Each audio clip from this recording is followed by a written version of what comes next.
Olá, boa tarde, sejam bem-vindos à nossa palestra de hoje na segunda conferência de ficção científica, de Utopias e Distopias, Vínculos em Crise. Essa conferência ela é promovida pelo Laboratório de Estudos do Romance, o LERO, em parceria com o Departamento de Letras Modernas e com o Departamento de Teoria Literária e Literatura Comparada da FEFELESH da USP. Hoje estamos aqui com o professor Robert Talley, que é professor na Universidade do Texas, e um segundinho que eu já me embananei aqui, obviamente, e não sei onde eu coloquei a biografia do Talley. Eu sou uma péssima MC aqui para vocês, mas agora encontrei o professor Robert Talley, é professor de literatura norte-americana na Texas State University. Seus livros mais recentes incluem For a Ruthless Critique of All That Exists, que foi publicado agora em 2022, Topophrenia, Place Narrative and the Spatial Imagination, de 2019, Frederick Jameson, The Project of Dialectic Criticism, de 2014, Poe and the Subversion of American Literature, em 2014, Spatiality, 2013, Utopia in the Age of Globalization, e como organizador, Spatial Literary Studies, Teaching Space, Place in Literature, and the Routledge Handbook of Literature and Space. E hoje ele vai apresentar a palestra Evoking Dread, The Dialectic of Dystopia at the Present Time. Sejam muito bem-vindos. E só para antes que eu esqueça, o Samuel aqui que tá nos bastidores com a gente, ele vai colocar o formulário de presença, então não se esqueçam de assinar, e também não se esqueçam que para a obtenção de certificado, vocês precisam ter 75% de presença, ou seja, vocês têm que ter participado de 6 das 8 mesas, e também ao final do evento enviarem um e-mail para lero@usp.br.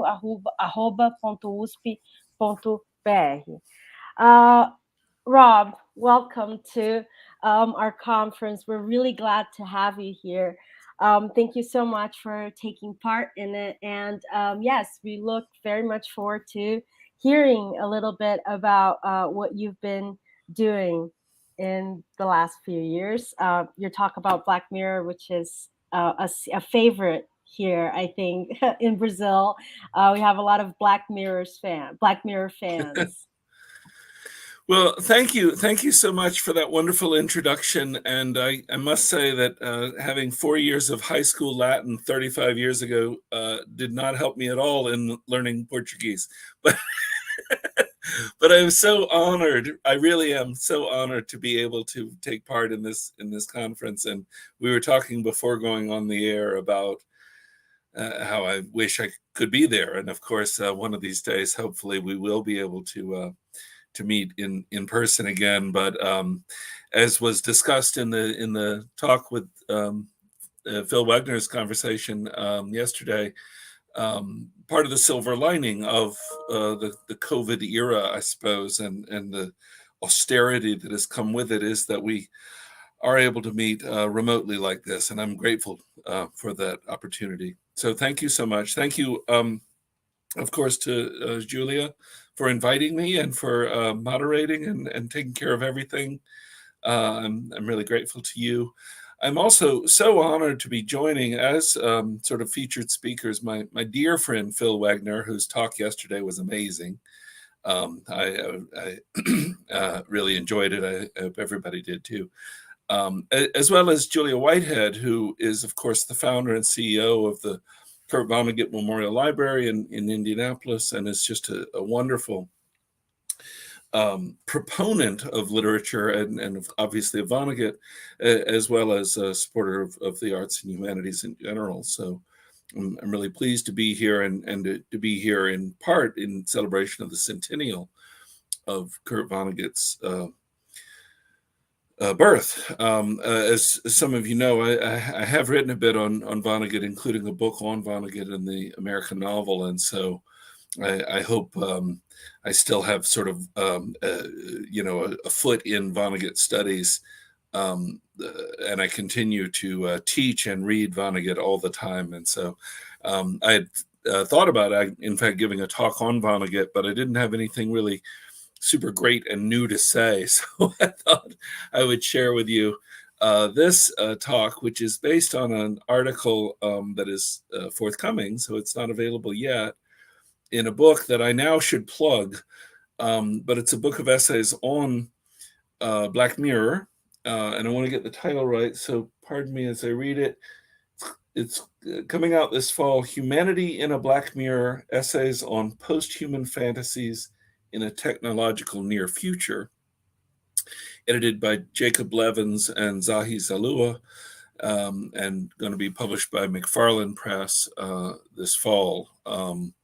And again, a collection of essays, theoretical, critical essays on the TV series Black Mirror. And so my talk is related to that. So let me go ahead and begin. The title is Evoking Dread, and I changed the subtitle, sorry, Julia, to Reflections in a Black Mirror to sort of cover the Black Mirror. My title, Evoking Dread, is a bit of an honor and a play on Phil Wegner's Invoking Hope, which, far from being the opposite, will ultimately come around to show that I am evoking dread as a way of invoking hope. Hopefully, Phil knows that I'm on Team Hope with him. So let me begin. In Vladimir Nabokov's 1935 novel, Invitation to a Beheading, there's a scene in which the condemned man's mother recalls some of the, quote, marvelous gimmicks she had seen in her youth, the most striking of which was a kind of mirror. As she recounts, quote, when I was a child, there were objects called non-nons that were very popular, and not only among children, but among adults too. And you see, a special mirror came with them, not just crooked, but completely distorted. You couldn't make anything out of it. It was all gaps and jumbles and made no sense to the eye. Yet the crookedness was no ordinary one, but calculated in such a way as to, or rather, to match its crookedness, they had made, no, wait a minute, I'm explaining badly, end quote. The fact that she must pause to collect her thoughts and try to explain more clearly is itself significant. The sheer strangeness of both the mirror and the experience of it requires her to concentrate, to remember more vividly, and to articulate the memory as best she can. She continues, and this is a somewhat long quote, sorry. She continues, quote, well, you would have a crazy mirror like that, and the whole collection of different non-nons, absolutely absurd objects, shapeless, mottled, pockmarked, knobby things, like some kind of fossils. But the mirror, which completely distorted ordinary objects, now, you see, you got real food. That is, you place one of these incomprehensible, monstrous objects so that it is reflected in the incomprehensible, monstrous mirror. A marvelous thing happened. Minus by minus equaled plus. Everything was restored. Everything was fine. The shapeless, speckledness became, in the mirror, a wonderful, sensible image. Flowers, a ship, a person, a landscape. You could have your own portrait custom made. That is, you receive some nightmarish jumble. This thing was you, only the key you held was by the mirror. Oh, I remember what fun it was and how it was a little frightening. What if suddenly nothing should come out? To pick up a new, incomprehensible non-non and bring it near the mirror and see your hand get all scrambled, and at the same time, the meaningless non-non turn into a charming picture, so very, very clear, end quote. As she is speaking, her son notices the curious expression in his mother's eyes, quote, just for an instant, but as if it was something real, unquestionable, in this world where everything is subject to question, had passed through. as if a corner of this horrible life had curled up and there was a glimpse of the lining, end quote. In recounting even the mere memory of this incomprehensible monstrous mirror, the storyteller discloses a vista into the disturbing real condition hidden behind the variously unreal and defamiliarizing reflections. Reading it now, the experience with the trick mirror, the memory of it, and the recounting of it, along with the effect it has on the storyteller and the audience in Invitation to a Beheading, all calls to mind the sort of mixed feelings one has when watching the television series Black Mirror. The individual episodes could be likened to these non-nons, double negative monstrosities that, when reflected in the incomprehensible mirror of the television screen, become something clear, real, and in many cases something rather disturbing. The veil is lifted, if only slightly, to reveal a formerly unseen corner of the reality, distorted or hidden in the mirror image itself. Although each episode stands alone as a complete story, much like in the older Twilight Zone series that clearly inspired it, there's an underlying continuity of theme, mood, or tone. The episodes cross traditional generic boundaries, such that examples of comedy, horror, romance, detective stories, fantasy, science fiction can all be found in abundance. But in its eerie blend of entertainment and anxiety, Black Mirror could be said to occupy its own unique genre. Given the variety of themes and heterogeneity of styles visible across the many discrete episodes of the series, it is perhaps unwise to generalize about Black Mirror as a whole. However, it is also fair to notice how certain topics are revisited, as with the persistent question of technology in relation to personal identity, individual freedom, ethics, and memory. Taking a step farther back, we could look at the title itself for a clue to the unity to be found amid the narrative diversity. In a 2011 article in The Guardian, series creator Charlie Brooker explained that the show is set, quote, between delight and discomfort, and that the Black Mirror of the title is the one you'll find on every wall, on every desk, in the palm of every hand, the cold, shiny screen of the TV, a monitor, a smartphone, end quote. The mirror distorts, but also offers a sense of familiarity. It is radically unreal, since the image is an illusion, and yet it becomes a crucial way for me to know myself. For many characters in Black Mirror, the technologies enable a bizarre self-reflection as well. And in the overall eeriness of many of their experiences, the inescapable Sartrean dictum, hell is other people, is refracted into hell is myself, which in some respects turn out to be the same thing, as the self is conditioned upon the multifaceted gaze of all those surrounding it. The mirror is at once comforting and dangerous, a site of identity and difference, of familiarity and estrangement, and of presence and absence. There I am, but there is also no there.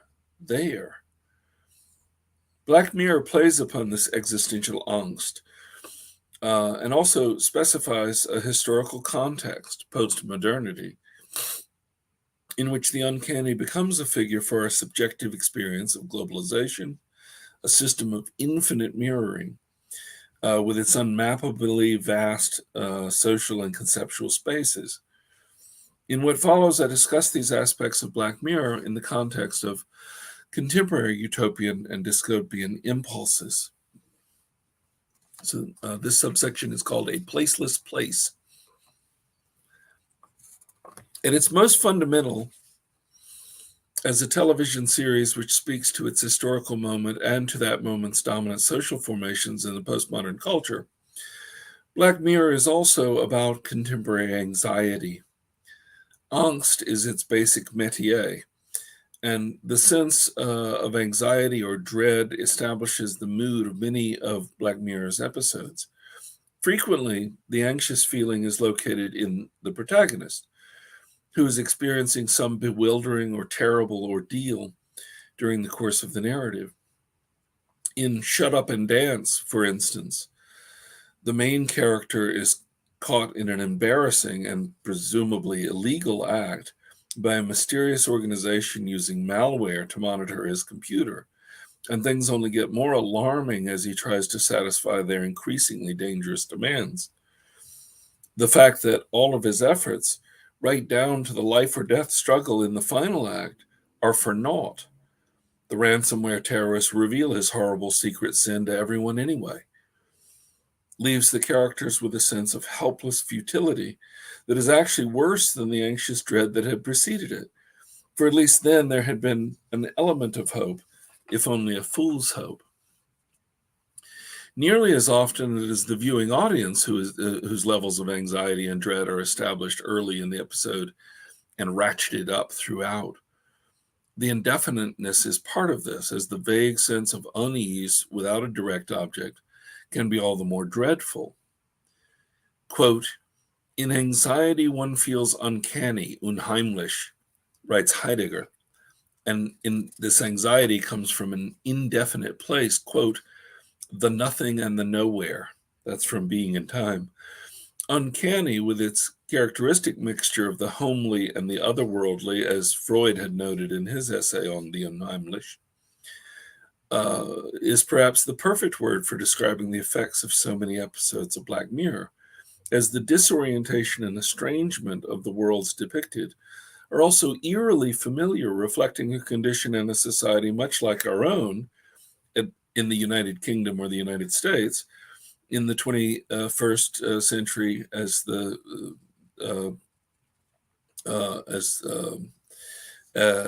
they produce an almost electric shock of recognition. Like Nabokov's non-nons, the grotesque and formless visions take on distinctive shapes, becoming all too real in the mirror's reflected illusions, where the apparent real world and selves are bounced back in bizarre phantasmagoric forms that, like ghosts, are all the more frightening for seeming real. This returns us to the figure of the literal mirror, which offers a vision that is simultaneously real in the sense of being faithfully mimetic, and unreal in the sense of being an optical illusion.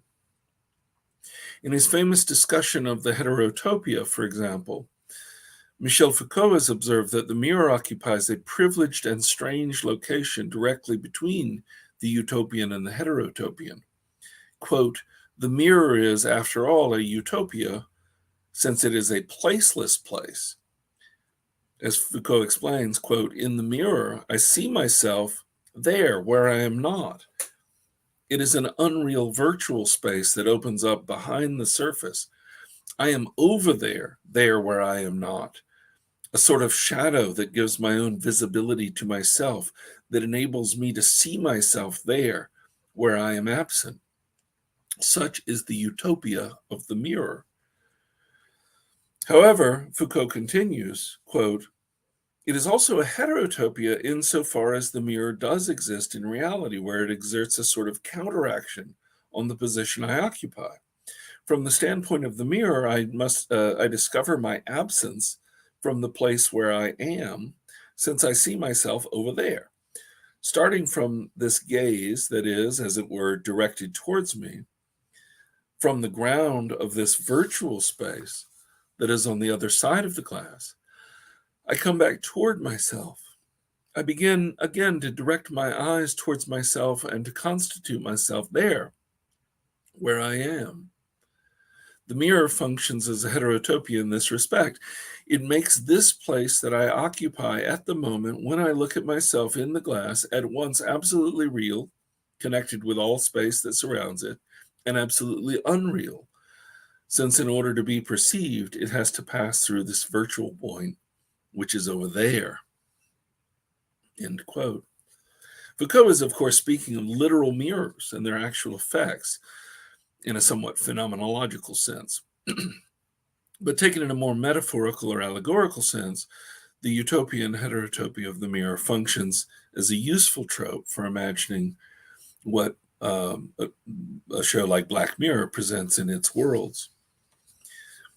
In Dissemination, as part of his elaborate reading of Philippe Solaire's experimental novel Numbers, Jacques Derrida reflects upon a related but different idea of the mirror, the flip side, one might say.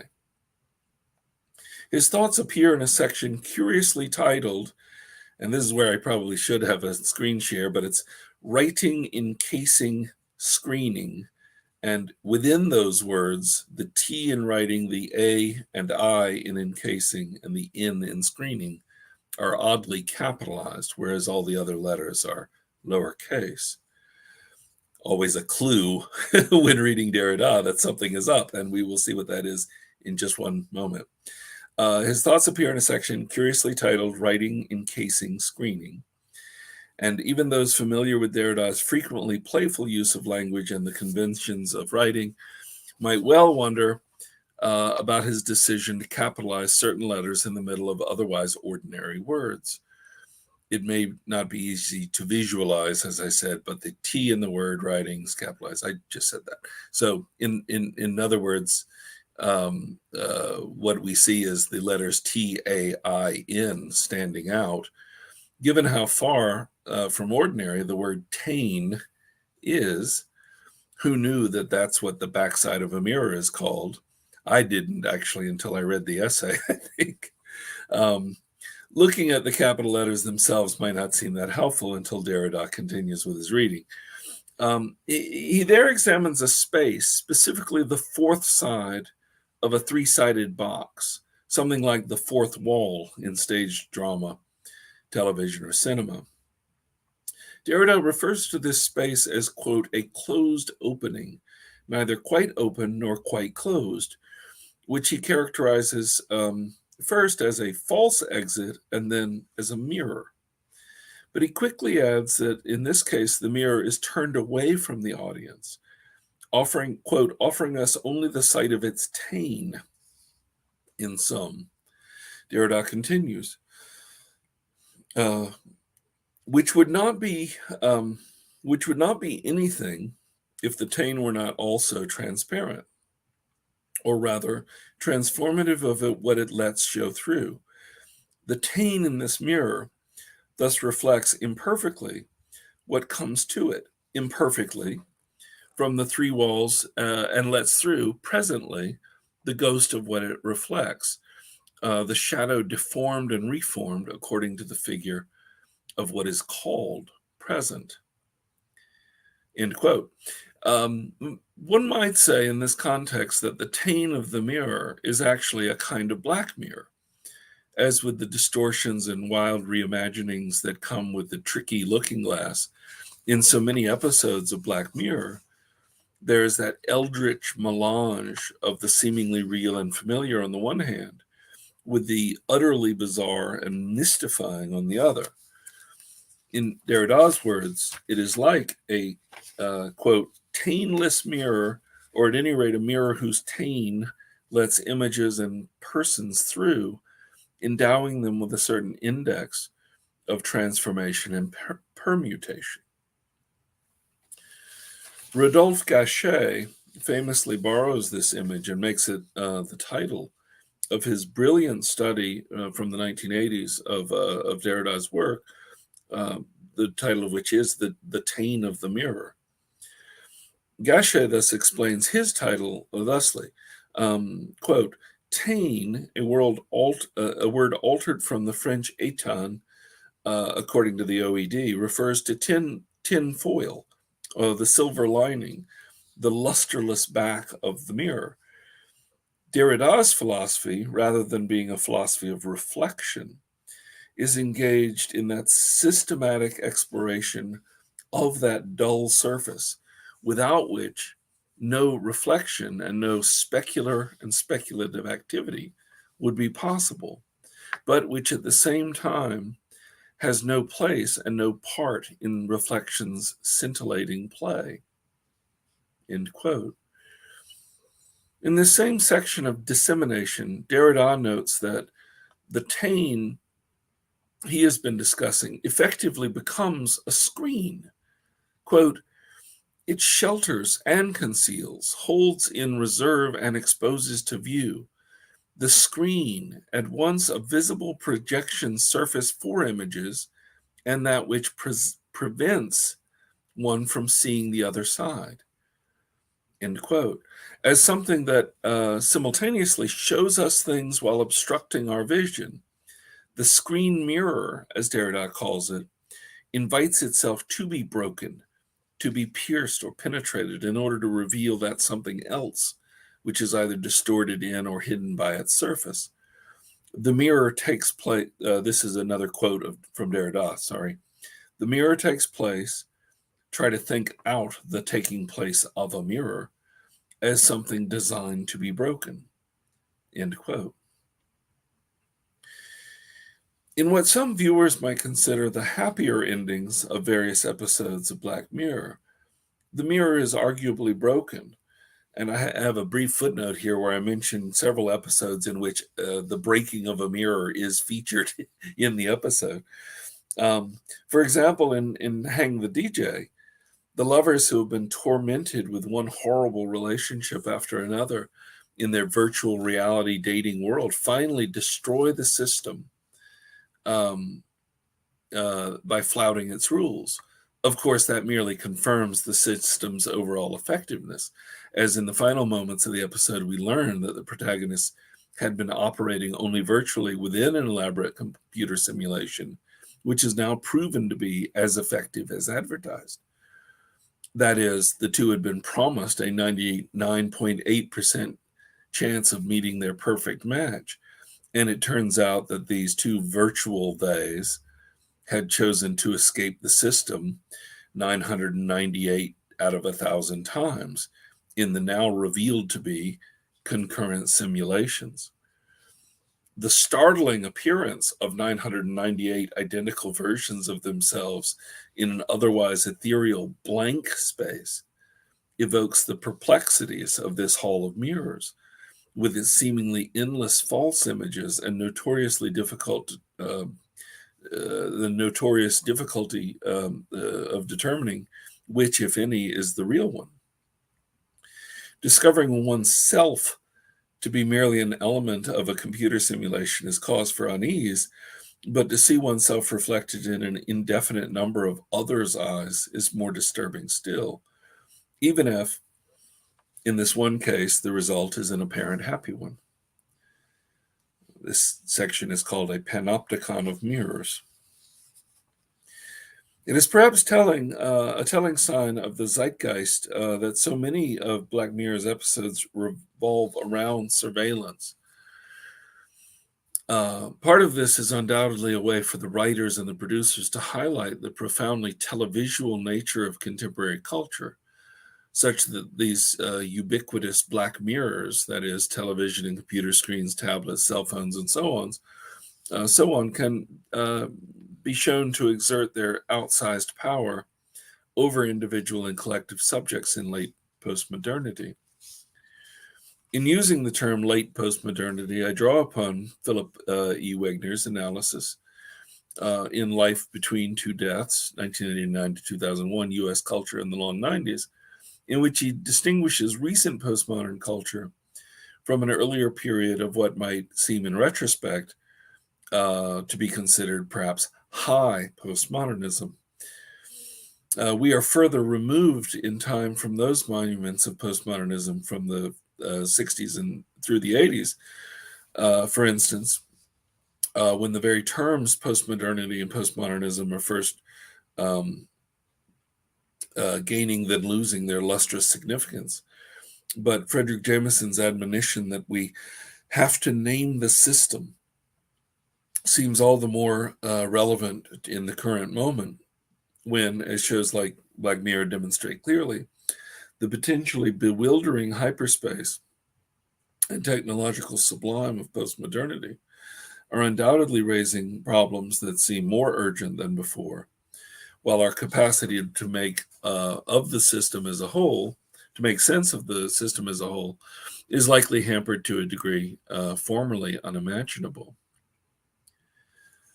If in the world of, say, the parallax view or 3 Days of the Condor, not to mention earlier versions of Brave New World 1984 or Fahrenheit 451, all canonical ancestors of Black Mirror, of course, if during those worlds one could fear being spied on or monitored by secret corporations or the government, today's levels of incapacity for panoptic surveillance by the government and agencies, more so even corporations, even friends or acquaintances, are not only exponentially greater in our own time, but perhaps more shockingly to those mid-20th century generations who warned us never to give out personal information and who demanded ever more expansive rights to privacy.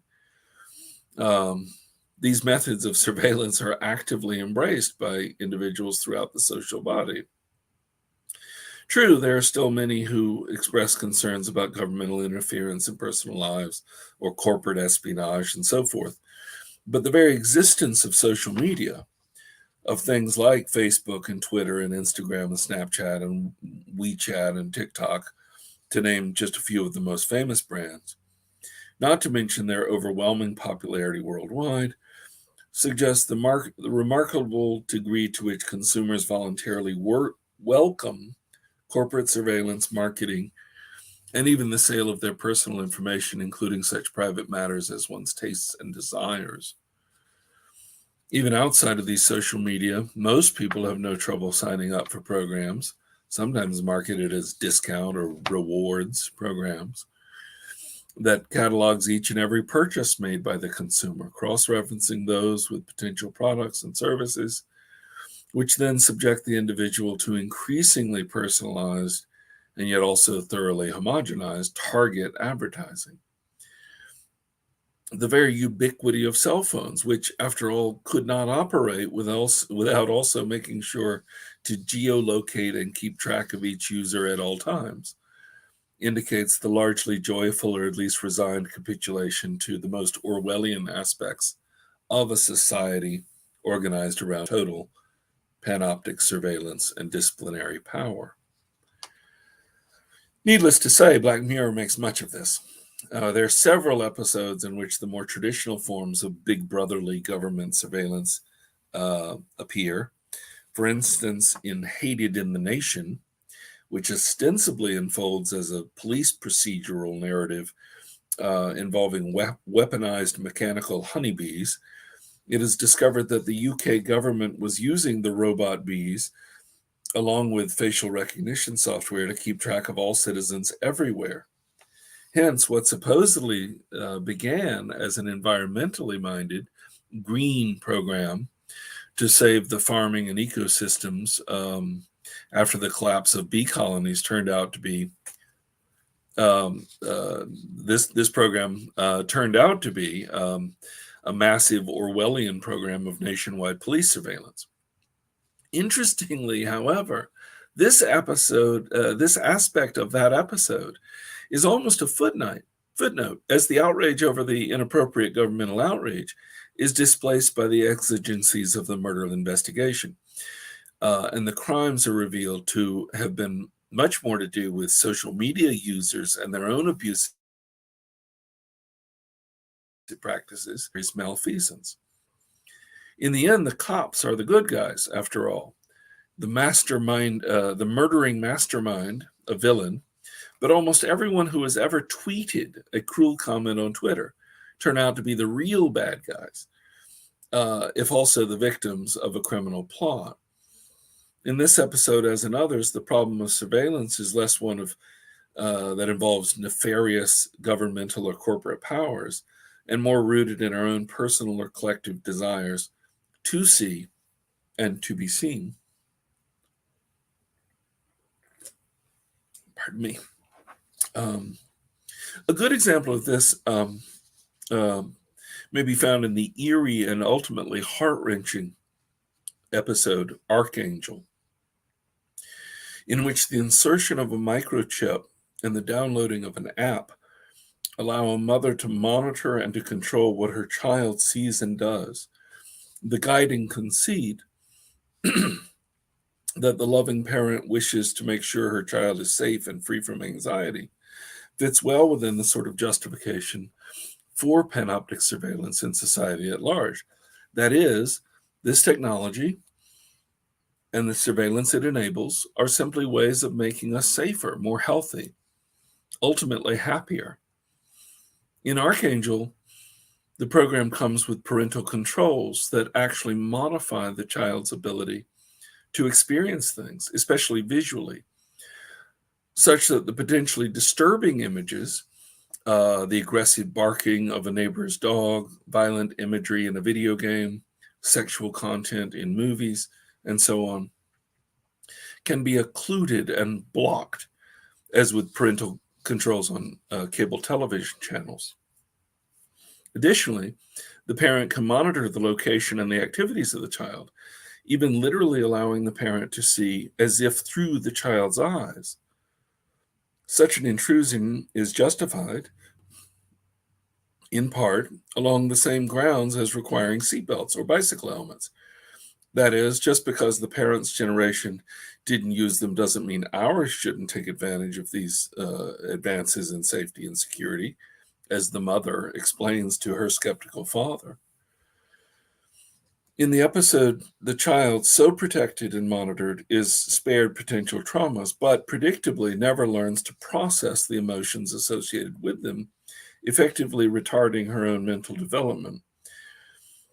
When, as an adolescent, she discovers this program, she demands that her mother leave her alone, respect her privacy, and allow her to experience the world in a normal way. But the mother cannot resist spying when she suspects the daughter of doing drugs and having sex. And she even secretly adds a contraceptive to her drink, causing her daughter to become sick in school and eventually revealing what the mother had done. In a rage, the daughter beats her mother with her laptop, unaware of the damage she's doing, owing to the parental control software having been activated, and runs away from home. This is a tragedy of surveillance writ small, in this case of an overprotective mother in a one-parent, single-child household. But the terrible condition and the effects of panoptic 24/7 visibility are made clear. In other episodes, the surveillance is even more intimate, such that the guard in the panopticon's tower and the prisoner in the cell are really one and the same. In the episode called The Entire History of You, a device allows one to record and later replay all of one's experiences. Again, the visual register is dominant, so one watches the memories of lived experience as if one were simply watching videos of it. This allows one to remember an experience by rewatching it on the screen, and others can watch as well. In this episode, a jealous man demands that his wife replay scenes of her infidelity, ultimately destroying their marriage and his sanity. More common are the ways in which the multitudes in postmodern society as a whole are depicted as voyeuristic and all too willing to discipline and punish each other. In the aforementioned Hated in the Nation, the murderer's criminal plans depend on and are eventually shown to have been motivated by the willingness of millions of self-righteous and supposedly good people to wish death upon those who they think deserve their opprobrium. In White Bear, the terrified victim of a bizarre circumstance and the murderous hordes pleads of bizarre circumstance and murderous hordes. The terrified victim pleads in vain while dozens of onlookers gleefully watch and record her every move on their cell phones. Later, it is discovered that they are enthusiastic consumers enjoying a penal spectacle, and that their presence as voyeurs is certainly part of the punishment. In 15 Million Merits, the entire dystopian society of the spectacle is organized around the production and viewing of television shows, nearly all of which involve some levels of degradation, from the most abject forms of pornography to fat-shaming game shows. The machine operates both thanks to and in order to entertain masses who gladly toil in order to feed their lust for televisual schadenfreude. In the most overtly political episodes, such as National Anthem or the Waldo moment, the public's insatiable appetite for watching and thus contributing to the anguish and shame of others is highlighted, revealing, again, the ways that individual discipline and torment can be administered by anyone throughout the capillary system of the social totality, and that mass media and computer technologies have facilitated this to an alarming degree. As Foucault observes in the Panopticon, of the Panopticon's basic principle, when extended beyond the prison walls, quote, "The seeing machine was at once a sort of dark room into which individuals spied. It has become a transparent building in which the exercise of power may be supervised by society as a whole." End quote. In such a total system, what might rebellion or resistance even look like? And apologies for the potential obscenity in using English language's most versatile but sometimes obscene word. This section is called "Freedom is the Freedom to Say Fuck You." Quote, "Visibility is a trap," as Foucault famously put it. As we've seen, Black Mirror features a number of episodes in which the panoptic surveillance and concomitant discipline and punishment of the postmodern condition in advanced late capitalist societies are highlighted. In an especially fascinating episode, inasmuch as it seamlessly combines elements of sheer farce and others of terrifying dystopianism, Nosedive establishes itself as a long, patiently delivered joke whose punchline is all the more satisfying for its meticulous revelation of the horrors implied throughout. Briefly, Nosedive depicts a seemingly futuristic world in which today's familiar consumer rating models of social media, but also of Yelp, Uber, and other services, have become so pervasive as to influence, if not determine, all areas of human life. That is, for example, not only can one rate a restaurant on the quality of its food or its service, and not only can one rate one's maitre d', waiter, cook, busboy, or whoever at the restaurant individually for their contributions to one's dining experience, but one can rate everyone: fellow customers at other tables, strangers waiting in line, the guy who is or seems to be staring at you from across the room as you rate him, and so on. And such ratings have profound real-world consequences. For example, the protagonist, Lacey, is desperate to increase her personal score, going so far as to hire a consultant to help strategize different ways of doing so. She hopes to move into a more desirable apartment complex, but she needs a higher rating to be able to afford to do so. The idea that high-quality people get discounted rent, along with preferable consideration, helps to underscore the ways in which such ratings pervade all aspects of daily life. What apartment complex wouldn't want 5-star residents, after all? The opportunity to impress high-quality others at a wedding by being her highly rated childhood friend's maid of honor becomes Lacey's holy grail. But a tragic comedy of errors ensues once her ratings drop. Lacey is unable to board a plane. She is limited in her choice of rental car, and so on. At one point, she is able to get a ride from a very low-rated truck driver who compassionately lectures her on the evils of this system, but Lacey persists in holding out hope that the wedding will turn her life around. In the meantime, her bride friend has changed her mind and, mortified at the thought of somebody with such a low rating being at her wedding, orders her not to come. Lacey persists nonetheless. Not long after this episode aired, coincidentally, news outlets in the United States, at least, began reporting of the Chinese government's social credit system, which seemed to indicate the sort of things that are happening to Lacey's character and others in the Nosedive episode were already befalling citizens in the People's Republic of China. For instance, citizens whose social credit scores had fallen below a certain point might not be allowed to board airplanes or trains, effectively preventing them from traveling at all. According to data released by the PRC's National Development and Reform Commission, by June 2019, the government had, quote, stopped 26.82 million people from buying air tickets and 5.96 million people from traveling on high-speed rail network, ostensibly aimed at corruption and fostering a more honest society by identifying untrustworthy individuals. The system would functionally regulate and punish a wide range of behaviors. The sort of infractions that could cause one's social credit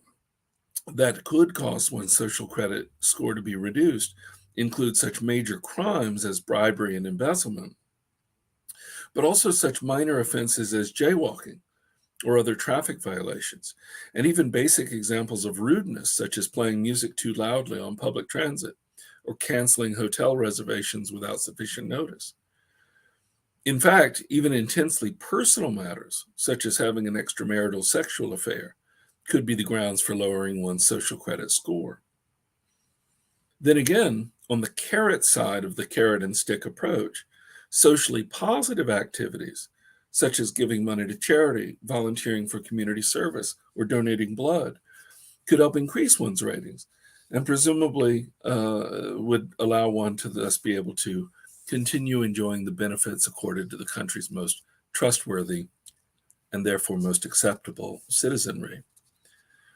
All these activities would be monitored and administered via panoptic surveillance of the most thorough and yet quotidian kind, using, among other things, face recognition software and satellite imagery to monitor the population. Undoubtedly, vast legions of would-be policemen, not least of which would be actual police departments and officers, would help to keep track of and enforce these activities, such that hotel managers or blood donation drive leaders could weigh in. Ultimately, as in this Orwellian or Black Mirror version, all other people everywhere throughout society, along with impersonal cameras and other forms of technology, would contribute to the social credit system in all its complex yet crystalline totality. It's probably worth noting that the methods and technologies involved in China's social credit system are not at all uniquely Chinese, and that much of the reporting on these phenomena by Western media has been ideologically motivated as well. For example, aspects of the Chinese system are in place in the United States and Canada, Europe, and elsewhere already, and certain racially motivated xenophobia, as well as politically motivated anti-communism, has influenced the breathlessly urgent reporting of this Orwellian development in China. As Louise Matsakis wrote not too long ago in Wired magazine, quote, "The exaggerated portrayals may also help to downplay surveillance efforts in other parts of the world. Because China is often held up as the extreme of one end of the spectrum, I think it moves the goalposts for the whole conversation," as one senior researcher put it, so that anything less invasive than our imagined version of China's, social credit system seem sort of acceptable because at least we're not as bad as China, end quote. Indeed, if one displaces the fears from the older version of a totalitarian government to the more current image of neoliberal and globalized political economy, it becomes apparent that the corporate surveillance of the Google, Amazon, or Facebook variety, nominally in the service of advertising and sales rather than in governmentality and rule, is already outstripping the public sector's best efforts in these areas. In Nosedive, there's almost certainly a distant form of a big brotherly government lurking in the background. and the repressive state apparatus in the form of the police and the jail cell are directly invoked. However, the real fear comes not from agents, secret or otherwise, of the state, but from our own friends and acquaintances. The coworker whom you did not even know you had slighted in some workplace misunderstanding. The neighbor you had failed to wave at while checking your mail. The barista at the coffee shop who found your politeness insufficiently authentic. The stranger in the elevator who doesn't like the look on your face. And even the dear friend who has just had enough of you for one day. Any and all of these people become beat cops, psychiatrists, judges, juries, and perhaps executioners, whose assessments of you at any given moment can profoundly affect the quality of your life and the ability to live in it and to live your life. And more significantly, every one of them is bound up in the same complicated system whereby your own judgment of their behavior, attitude, looks, and overall mien might have devastating effects upon their lives. The visibility that is a trap becomes an endless array of trick mirrors. But then, as we have seen, all mirrors are trick mirrors, in which potential images are reflected and refracted in terrible mise en abîme. This is a hellish landscape. And here, l'enfer really is les autres. That is, in Sartre's famous dictum, hell really is other people. Nosedive ends, as I have said, with a punchline, ultimately revealing the episode to have been a comedy all along, if perhaps a comedy of errors mingled with a theater of the absurd, plus a healthy dose of dystopian satire. After much travail, and at last crashing the party, Lacey delivers her maid of honor speech at a friend's wedding before being arrested for trespassing. Locked in her jail cell, still wearing her ripped and muddy bridesmaid's dress, mascara lines scarring her face from the tears of conjoined sadness, anguish, and frustration. Our heroine looks out to see a man in an adjacent cell, presumably someone who's having his own terrible day, of which we can know nothing. Utterly exasperated, she asks rudely, "What are you looking at?" And his response is similarly impolite. She offers a blunt retort. He makes an incautious statement about her appearance. She insults him. He mocks her. And so on until the two are pressing their faces against the walls of their respective cells, shouting invectives at each other while smiling as they had never truly done before, now that they had nothing left to lose. The final scene makes it clear in this moment of fantastically joyous, indeed ecstatic rudeness, that these two are finally free. Whereas in 1984, Winston Smith had averred that, quote, "freedom is the freedom to say 2 + 2 = 4, before, as we recall, O'Brien disabuses him of this article of faith. In Nosedive, the episode affirms that in a neoliberal society bent on reducing all social relations to a model of customer service, freedom is the freedom to say fuck you. The jubilation that comes with this freedom is evident on the face of the prisoners, but one cannot help noting the irony that such freedom has only become possible when the free subjects are literally locked up in jail cells. They are almost exact mirror images of each other, the fuck you shouting man and woman, locked in each other's respective jail cell. For all the happiness on their faces, we know they're not free at all. This is the conclusion. In discussing the scene from Nabokov's Invitation to a Beheading, referred to at the beginning of the talk, Merv Imre concludes that, quote, "behind the mirror lurks something monstrous, the idea of art as device, an object whose representational powers can distort and devalue just as easily as they can estrange and enchant," end quote. This too seems to be an apt way of considering the effects of Black Mirror, whose variegated episodes operate as similar artistic devices, transforming the realities depicted in them and delivering representations of our world that are eerie in their familiarity and yet at the same time shocking in their estrangement. Black Mirror plays on this notion of itself as a mirror for our lives in late postmodern societies in almost every episode.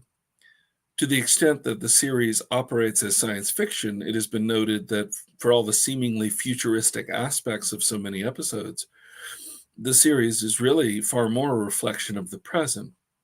That is, while some of the technology's features do not yet exist, the ethical, political, and social problems raised by their use are all too real in our own world. To see through a glass darkly, as in the biblical illusion, is to know imperfectly, but it is nevertheless a way of knowing. And in providing these distorted, enchanting, uncanny, and yet homely reflections, the art of Black Mirror provides fascinating insights into knowing the contemporary world and our place in it. Thank you.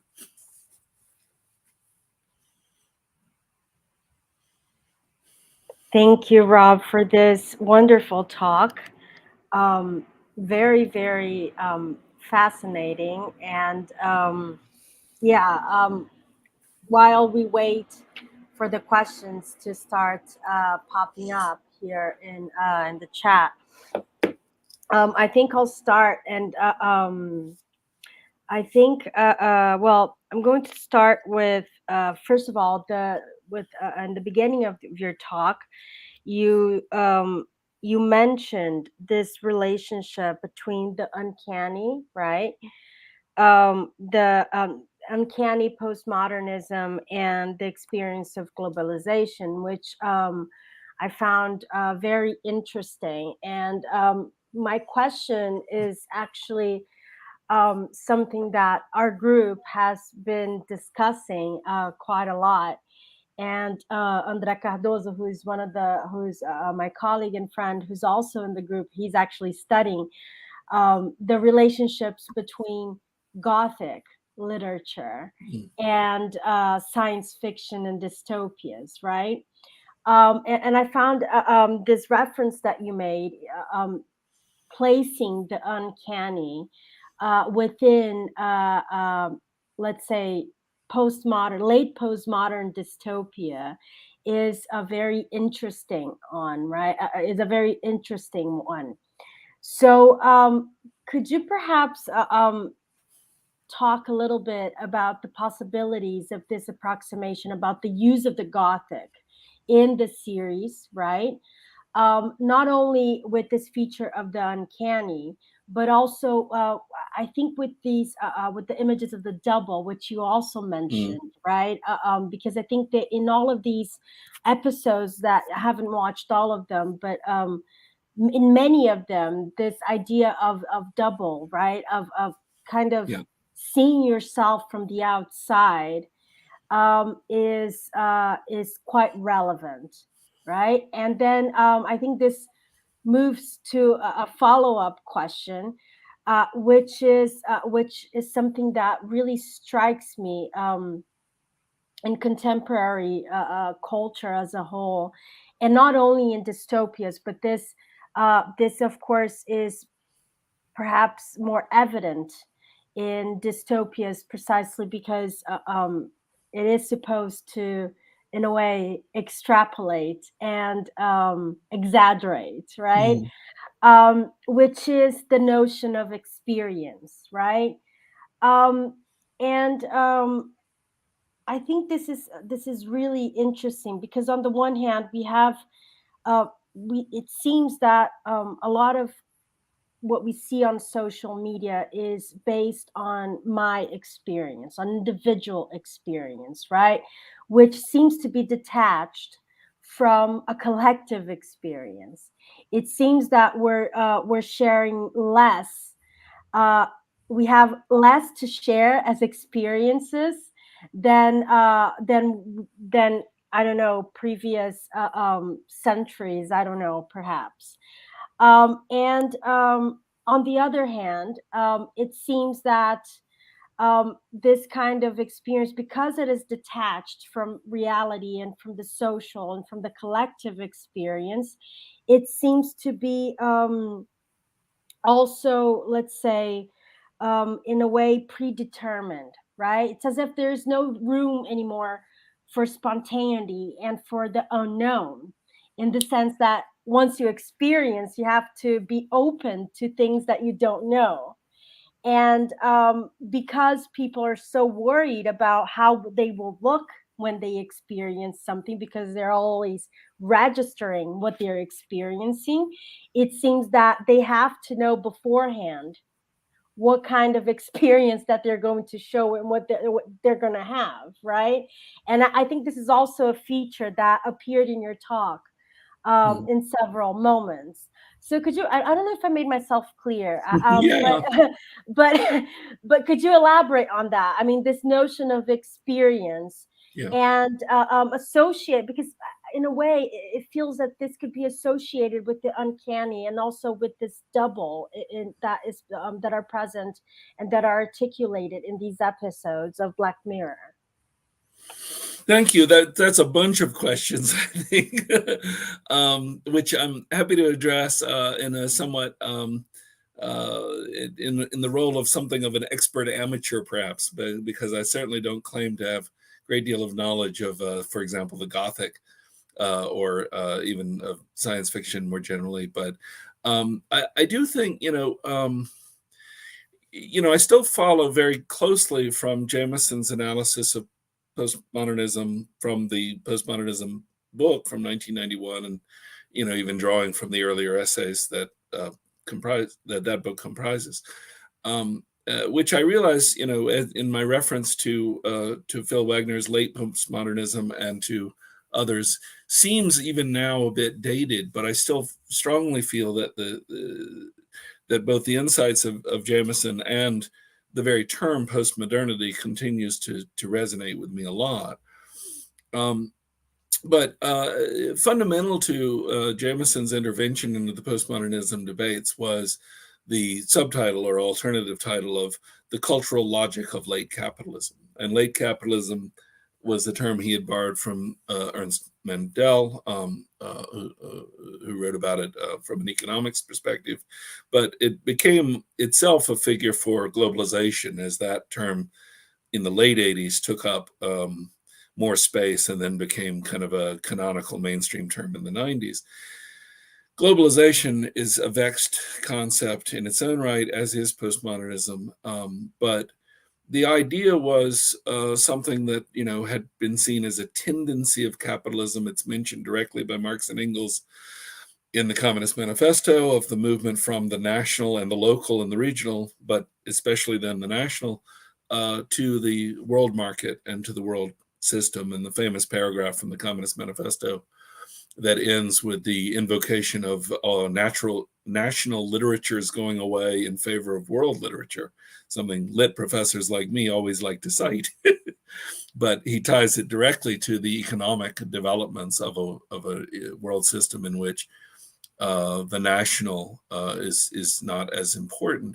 I think that there's something to that, even in the 19th century or even 18th century sense in England, of the Gothic. Now, again, I'm no expert on the Gothic, but the Gothic seemed to entail both a weird homeliness, which makes it really fun for people using uncanny in the German, unheimlich, the weird sense of the familiar and the exotic coming together.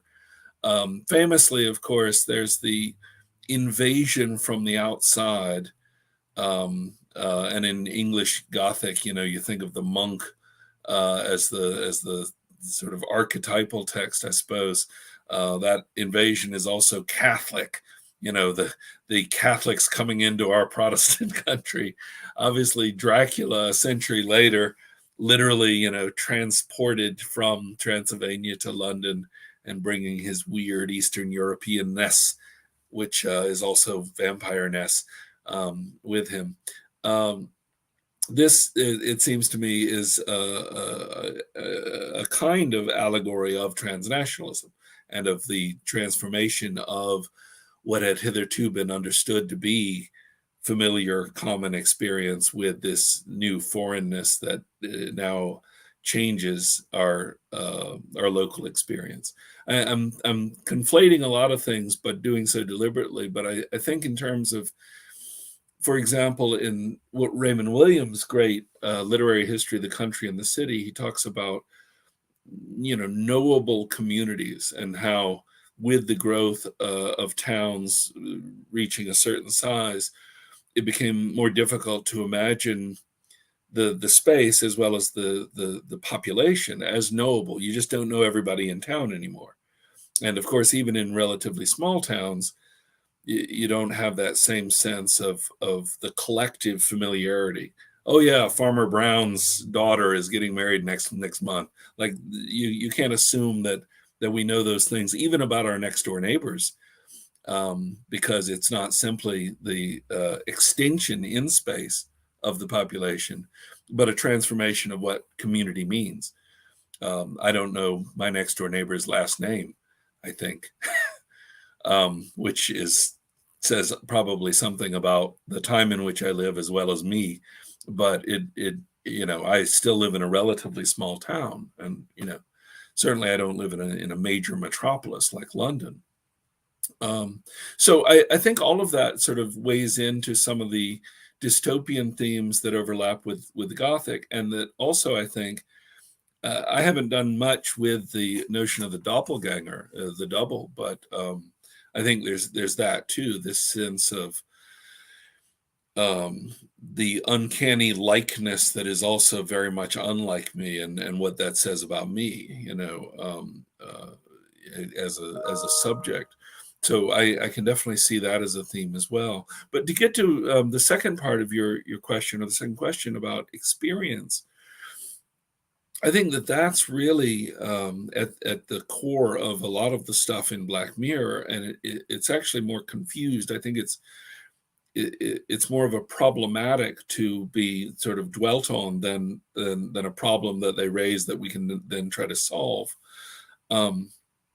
Because I think it ties into a lot of things that we're still somewhat confused about. One of the things you mentioned is with social media, how sort of individualizing it by necessity is. I mean, even if you're showing a picture of you and your friends, it is you putting it on your site and indicating this as an experience that you've had. And in many ways, like a Facebook page, it can be curated as a presentation of oneself. I remember when Facebook was a little newer, there was a lot of sort of snide jokes about how fake it was, about how inauthentic people were, about how they found camera angles to make themselves look prettier than they really are, or whatever. And the whole discourse of authenticity around it really bugged me, partly because I am Foucauldian enough, and I guess Adornian enough, to be very skeptical of the discourse of authenticity, what Adorno called the jargon of authenticity, which is often, in Adorno's case, he was referring to the way in which it underwrote a certain kind of fascist ideology about who counts as real people, real Germans, real Americans, a term that we still hear a lot from the far right in trying to exclude, take your pick, 60%, 80%, 90% of the Americans that they don't want to count as real. And so whenever people complain that, say, folks on Facebook are being somehow inauthentic, I question whether being authentic on Facebook is actually something we should value. Certainly, since this is something that Vonnegut has discussed a lot in his work, I think someone of Vonnegut's generation, literally born 100 years ago, this November 11th, obviously the rise in technological and communications and other features of modernity and increasingly post-modernity transformed his notion about what counted as real versus unreal. He of course famously says, and the person who says this is actually listed in the text as Kurt Vonnegut, although he presents himself as the editor of the memoirs by Howard W. Campbell. This is in the editor's introduction to Mother Night, where he says, famously or infamously, depending on how you feel about it, be careful. No, he says of the playwright Howard W. Campbell that he was an artist and therefore was willing to lie for the sake of art. And then later in his 1966 preface to the book, he says, it's the only book that he's written so far that has a moral that he knows. And that moral is, you are what you pretend to be. So be careful what you pretend to be. And I love that because, again, he's getting at the problem of authenticity and identity. And also, of course, of the fact that we present ourselves in the world, in Howard W. Campbell's case, as a radio personality in Nazi Germany who secretly thought he was doing the right thing and he was being a good guy and he was being anti-Nazi. But as a character later at the end of that novel says to him, how else would a responsible historian look back at you and say what you were other than one of the most vicious son of a bitches that has ever lived? Again, Howard Campbell is upset because he's like, oh, wait a second, you know what I was really doing. I was really being on the good guy's side. And it's like, well, the Blue Fairy Godmother character says, not a lot of people could have done it the way you did it. Again, who you were pretending to be was very much who you are. This is getting me a little far afield of Black Mirror. So maybe I should try to bring it back, but it's just to say that whole idea of your sort of real, who you really are versus who you are depicted as, who you present yourself as, what you appear like in the mirror. These are questions that the show raises, and I don't think there is an easy answer to it. That the traditional easy answer is don't be fake, be real. That works for a kind of bumper sticker morality, that because we don't like fake people, we don't like phonies, in the crass Catcher in the Rye sort of way. Really, I think is much more complicated in a world in which it's very difficult to determine how one will be perceived, no matter how real one thinks one is. And whether or not, this is apt to get me into another sort of kind of rabbit hole, the Umberto Eco or Jean Baudrillard hyper reality problem of, what counts as real, the simulacrum is the real kind of thing.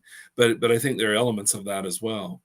And to tie it back to globalization, it's just to say that globalization is not sort of a thing that happened when multinational corporations were formed. It's an ongoing process like postmodernity itself, and very dynamic set of processes that undoubtedly disturb as well as define things like individual relationship to community all the time. And as such, the sort of analysis of it has to also be sort of ongoing and supple enough to deal with the changes that we're undoubtedly going to be seeing.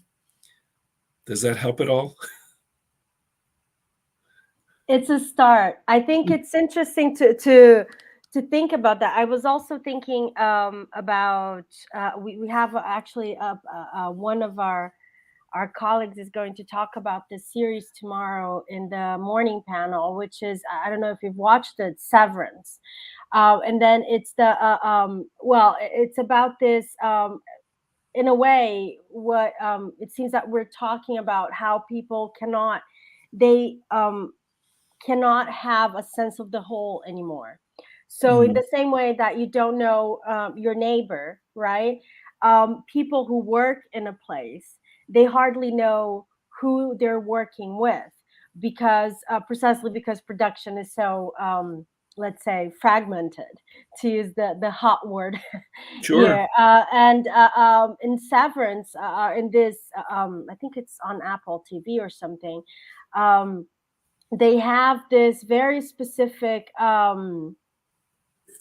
they have a workplace in which they don't know anybody who works there.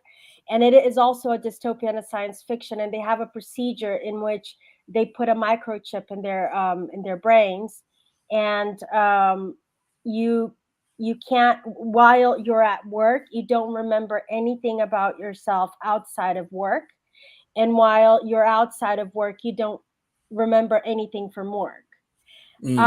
So basically, and while they are at work, they don't know the other departments, they don't know other people, and it's just this very labyrinthine building and so on. It's interesting how you also have this kind of these elements of estrangement, and which is also very common to Gothic fiction. You also have that in dystopias produced in the first half of the 20th century.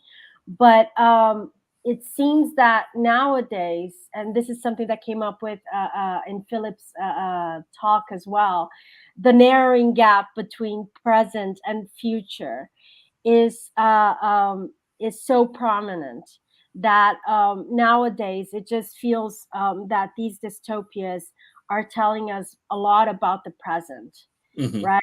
More than more if there you have these theories, all the theories about dystopian and science fiction in the ways that they can somehow warn us about a possible future. It seems that they're actually telling us what our present is like, right?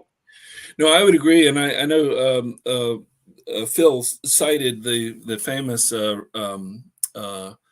reference by Tom Moylan to critical dystopias, and I sort of agree with Phil that dystopia has always had a critical element. Certainly, the earlier dystopias of things like H.G. Wells or Zamyatin's We or something like that were very much about present day issues. Wells is criticizing social Darwinism, which was as popular at the moment he's writing as it ever has been. Let's hope. There's always the yet, as we see those ideas coming back with a vengeance in the 21st century as well. Zamyatin was, to be honest, he was probably criticizing Taylorization as much as anything. I know we tend to think of it as a critique of the Soviet Union, but it's critique of the division of labor and the way in which labor becomes quantifiable and things like that as well.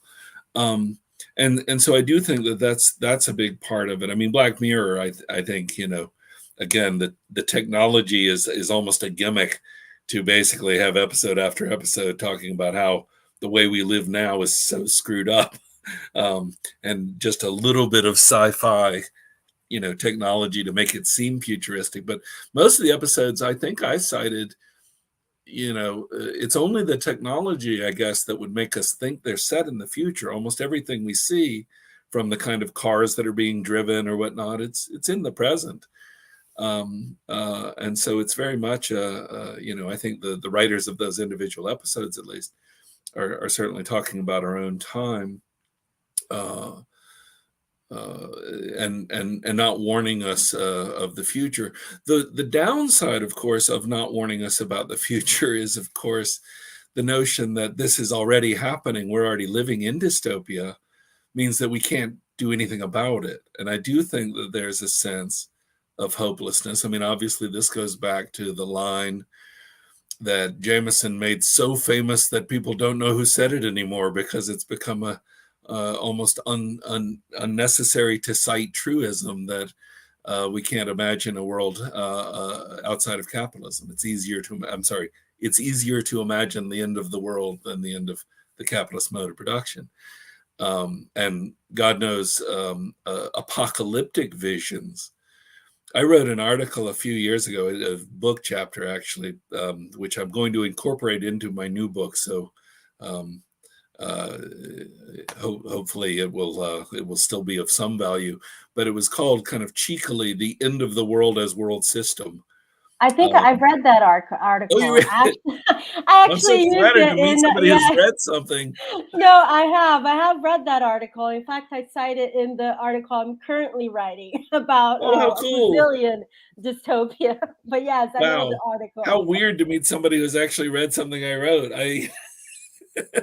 I'm so flattered, but I only mention it, and well, since you've read it, you know that I don't usually write about movies and TV shows. I feel so nervous talking about it because it's not really my a genre I've spent a lot of time working on. But in that, I write about the terrible movie. It's an awful movie, 2012, starring John Cusack, and about the sort of Mayan prophecy of the world ending in the year 2012. And I guess the movie came out a couple years before 2012. But it's a terrible movie, but it's a fun movie in the way that so many disaster movies can be both terrible and fun.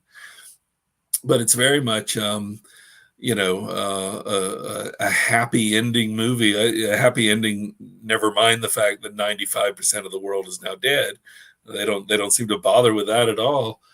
And the way in which popular culture has embraced dystopia. We clearly live in a time when dystopia may be one of the most popular genres. But perhaps as a subset of dystopia, end of the world, apocalyptic narratives, things like this, right up to the point, which I mentioned at sort of the end of that article, where it's almost the utopian, the dialectical, flip side of this dystopianism. The utopian element is that we finally get rid of the people. And I pointed out that, like in the original movie, I don't know how many people even know that there was an original movie, but in the original movie, Westwood, written by Michael Crichton of Jurassic Park and other works fame, but the original movie, Westwood, was a horror movie about out-of-control robots that the humans have to defeat. And meanwhile, the HBO TV show Westworld, the humans are the bad guys. We're cheering for the robots. We're cheering for the cyborgs or whatever it is that the automatons. Blade Runner, to a certain extent, is a turning point, I think, in that. Planet of the Apes. Planet of the Apes was written as a sort of satirical horror movie about what might happen in a post-nuclear world. In the new version, the new trilogy of Planet of the Apes, the apes are the ones we're cheering for. The humans are all the bad guys. And so I just think that, that's pretty telling about the world we live in, that not only is it harder, easier to imagine the end of the world than the end of capitalism, but people are actively cheering for the end of the world and cheering for the end of almost all people in the world as a way of making a more utopian space. No, it goes back to Thatcher's quote, right? There is no alternative. I think that has become more and more evident, kind of the ideological moment, and right, that there is a certain lack of imagination there. There is, and yeah. I know Phil mentioned it yesterday. She said it almost exactly at the same time. She said there was no society. Yeah, they're only just individuals and families. But the irony of that, which I'm just barely old enough to know the irony of it because I was just a child in the 70s. But it's still true that looking back on the 70s, and again in the United States and especially in England, for a long time, the 70s was seen as dystopian, right? That's when everything's falling apart. That's when, President Ford says to New York, drop dead, as the headline in the paper in 1976 said. This is supposedly a horrible time. Anybody living in 2022, sorry, I need to be up to date. They're the is same going to look year, back on what America and Britain looked like in the 70s. I mean, certainly Generation Z and millennials are going to look back and see almost free education, certainly cheap education. They're going to see housing that was affordable. They're going to see a welfare state that might have been in crisis, but was still able to provide services. I mean, the 70s looks positively utopian to Generation Z, I have to think, if they're looking at least at the culture of the time. And the fact that it also had lots of dystopianism at the time just shows how it looked to the people at the present compared to the 60s or the 50s, perhaps. Yeah, I think I just saw some sort of meme like this on my own Facebook thread where somebody was talking about how, the UK in the 70s looks pretty good compared to the UK right now. Yeah, I think it's all a matter of perspective, isn't it? Yeah. Well, I'm not going to keep the talk only between us. We have several comments and questions here, so I'm going to start with Amanda Besch's comment.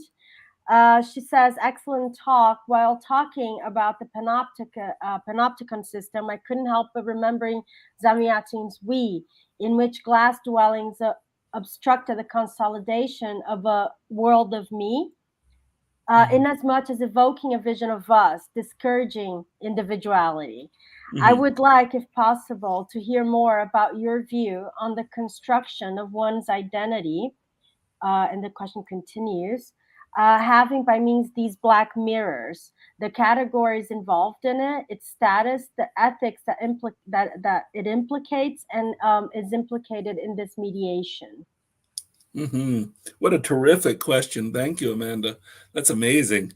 Actually, this is where, as Phil mentioned yesterday, I wish we could be there in person, because this is the kind of question you want to answer over drinks or at dinner or over coffee somewhere afterwards. The kind of question that can go well into the night, in other conference settings. But no, it's a fun. It's part of that kind of dialectical reversal that we've seen. Perhaps so much of the fear of the early part of the 20th century had to do with de-individualization, and in the United States, especially. I'm not going to pick on Zamyatin here, where individualism is so tied to, of course, any sense of national identity and personal identity, to the point that, as I'm sure many people here know, Alexis de Tocqueville coined the word individualism. Literally, it first appeared in the world in Democracy in America, because he had to coin a word for the weird ideology that only Americans and nobody else in the world could possibly believe in, which is that they control their own lives, that they, for him, it was as odd to hear an American say that, the individual decides his own fate, as to hear an individual talk about how he controls the weather or things like that. But it's odd because, of course, I think many of us feel very strongly, to go back to our earlier question, the lack of community, the lack of sociality, even, to the point that the fear of losing one's identity and just being put into a sort of collective, mob of people is no longer something that younger generation perhaps fears so much. On the contrary, the burden of individuality, the burden of needing to be ever more unique, and I think of, again, through social media and other means, the need of literally branding yourself. It's not good enough to be one of those people. You have to be uniquely you, in order to then be able to sell yourself to the world. How do you, and we see this even in odiously, reprehensibly, in the rhetoric of education, where they talk about, how you will sell yourself to employers if you get the right kind of degrees or whatever. That's been a radical change. I mean, I was talking about this with one of my students not long ago, about the sort of the sort of image of the U.S. in the 50s and the man in the gray flannel suit, which was such a popular and, at the time, seemingly dystopian view of contemporary society. That is, businessmen trundling off to work in their gray flannel suits and their hats and their briefcases, and, of course, having unfulfilling, unrewarding jobs that nevertheless paid so well that, of course, nobody else in their family had to work, and they owned their own homes and all this. And so, as I say, people now talking about how, wait, that was dystopian, that everybody was, conforming to having the American dream come true for them. And of course, that wasn't truly what was going on everywhere. And obviously, complaint about the de-individualizing and sort of corporate mindedness of that is itself still, I think, pretty valuable as a critique of that, of the corporate ethos and a sort of team building and all of that stuff that we still have. But again, I can see from the perspective of somebody working 3 jobs and wishing that they had enough money then to put a down payment on a house, that the man in the gray flannel suit looked like he had a pretty good life by comparison, even if he was de-individualized and spiritually unfulfilled. So I think that may be part of it as well. But to go back to Amanda's question more directly, I think there is, and I guess we could associate this, I mean, I hate to use so many buzzwords, I guess, but it's still a somewhat useful term, associate this with neoliberalism and the idea that sort of there is no public good other than perhaps the aggregate of individual goods, and that individual efforts are part of, as I say, personal branding.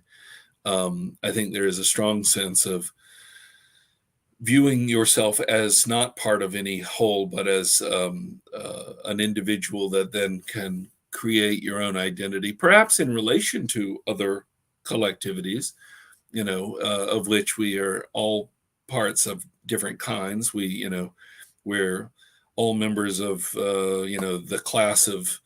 the class of 1990 when we graduated, and that's our graduation class. We all went to that high school, or we're all fans of this football team, or we're all people who live in a given city or state or something like that. These are things that I think people embrace as part of their identity, but they don't necessarily, perhaps in a way that maybe past generations might have, seen themselves as being part of the collective interests. It's not so much a collectivity as a series of brands. Like if I wear a Duke Blue Devils, basketball shirt, that shows that I'm a Duke fan, and also, of course, a Duke, graduate. And Phil and I share that. We cheer for Duke basketball together, and we have that in common. But I don't know if that would be the kind of thing that then people would say, well, we as Duke fans form this sort of utopian community. Depending on how good the team is, it becomes more utopian or not. But I'm not sure. I mean, I do worry, especially with seeing how my students are dealing with some of this. We were talking about the job market earlier. The notion of the self as a brand and as something that has to be sold and again marketed to others. I think that's gone from being a kind of unpleasant aspect of applying for jobs, like working on your resume to present yourself in the best possible light, to now becoming part of a kind of existential sense of self, where people can't tell where their their resume ends, or again where their fandom ends and their self begins. That sounds a little dystopian, and it also sounds like me just being an old fart who doesn't understand just how cool it is to do some of these things. But I think there's something to that sense of the self as personal identity, I should say, as being a kind of marketing product in a way. Again, I'm trying to always, Phil is the one who has taught me this as much as anybody, as well as Jamison, our teacher, about how, whenever you're thinking that things are bad, you need to think again, because it's probably you're missing something about the utopian element. There's ideology and utopia, or there's, if you want to put it this way, the negative and the positive. And if you're not seeing anything positive, you should look harder. I do think that the element of, say, a Nietzschean or Foucauldian model of sort of forming yourself and in resistance to other ways in which you're trying to be formed by disciplinary society, by moral systems or things like that, maintains itself in a way. but the fact that it has become so commodified does strike me as a kind of dystopian element of it. And so personal identity as product may be, part of the problem here. It could also be part of the solution, in the sense that as long as we recognize that personal identity is a construct and that it is not, uniquely formed for all perpetuity by some sort of, transcendent being or processes, that means that we have the ability to change it, hopefully for the better. So there's that too, I suppose. Perfect, thank you. So we have a comment here by Samuel. He's talking about Vonnegut. I could never pronounce his name. Vonnegut was very incisive in reminding us of the impacts of TV in community relationships. I remember a very famous passage in Timequake about it. And I think Amanda also commented, Bradbury as well, Samuel, a very dysphoric vision on TV and its effects as seen on Fahrenheit 451, for instance. And this book is from 1953. Mm-hmm. I see we have Amanda's a big Vonnegut and science fiction fan here. That's cool with me. In fact, I always enjoy talking about Vonnegut. Yeah. I taught a class on Vonnegut just last year. So I have reread a number of the books, although I haven't reread Timequake. We didn't do all the books, so I might not be up to speed on Timequake. But it's true, Vonnegut was very critical of television, and for reasons that not just people of his generation, who obviously grew up without a television in the house and so had it imposed on him in the 50s.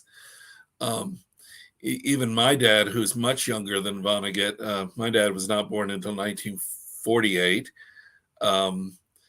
always referred to it as the idiot box. Nevertheless, my dad and I watched plenty of television. But I know part of it, of course, I'll mention one personal aspect for Vonnegut, as many know well, which is that television probably ruined his career as a short story writer. And if anybody has read his collection of short stories, Bagombo Snuffbox and Other Stories, that Peter Reed edited and collected in the 90s, as well as the collection that he did publish in his own life. In earlier, Welcome to the Monkey House, and the impossible to find Canary in a Cat House from 1961, which Welcome to the Monkey House included all but one of the stories in Canary in a Cat House. But these were stories that he had written for the most part between 1950, when he sold his first story, about the Barnhouse effect, and the early 60s. He didn't, people who know his life story know that he never, was a success exactly in the 50s, and really not until Slaughterhouse-Five did he become the famous person that he is now. But he made a living. He was able to make a living as a writer. And one of the ways he was that he sold a lot of short stories to magazines. And the magazines in question include some that we remember as major, important magazines for fiction, like Saturday Evening Post. Some, people of my generation at least would be surprised to learn were things like Ladies' Home Journal or Cosmopolitan.